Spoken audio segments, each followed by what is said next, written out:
नमस्ते प्रणाम, आप सभी लोगों का स्वागत है मेरे चैनल में। आज आप सबके बीच में एक बहुत प्यारा सा माता रानी के हवन गीत लेके आए हैं। आप सबका कैसे लगी एक कमेंट करके जरूर बताइए। अच्छा लगा है तो एक लाइक सब्सक्राइब शेयर करें और थोड़ा से अपन प्यार दुलार जरूर दें। इतना नहीं तो थोड़े से थोड़े से जरूर देंगे। और आप लोग गीत सुने और खूब गाएं, खूब शेयर करें। जय माता दी।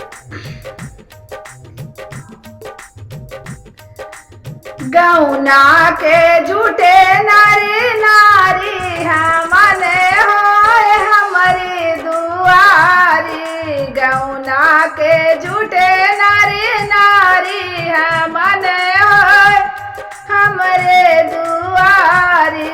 गौना के झूठे नारी नारी हमन होए हमारी दुआरी। सुंदरी कलसाए कहरा ले आवे, सुंदर कलसाए है कहरा ले आवे। जलवा भरा बारी बारी हमन होए हमारी दुआरी। जलवा भरा बारी बारी हमन होए हमारी दुआरी। गौआ के झूठे नारी नारी हमन होए हमारी दुआरी। गौना के झूठे नारी नारी हमन होए हमारी दुआरी।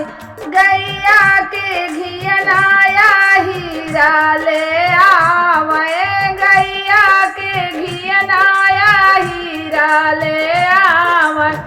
दियनाए जला बारी बारी हमन होए हमारी दुआरी। दियना जला बारी बारी हमन होए हमारी दुआरी।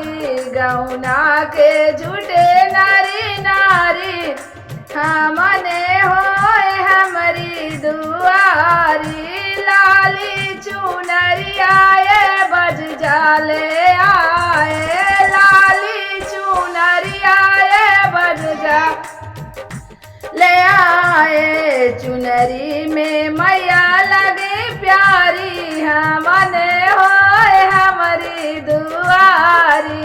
चुनरी में लगे मैया प्यारी हमन होए हमारे दुआरी। गौना के झूठे नारी नारी हमन होए हमारी दुआरी।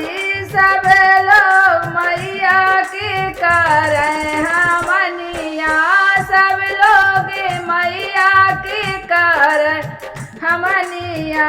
हमहू तारी आरती हमन होए हमारी दुआरी। हमहू तारी आरती हमन होए हमारे दुआरी।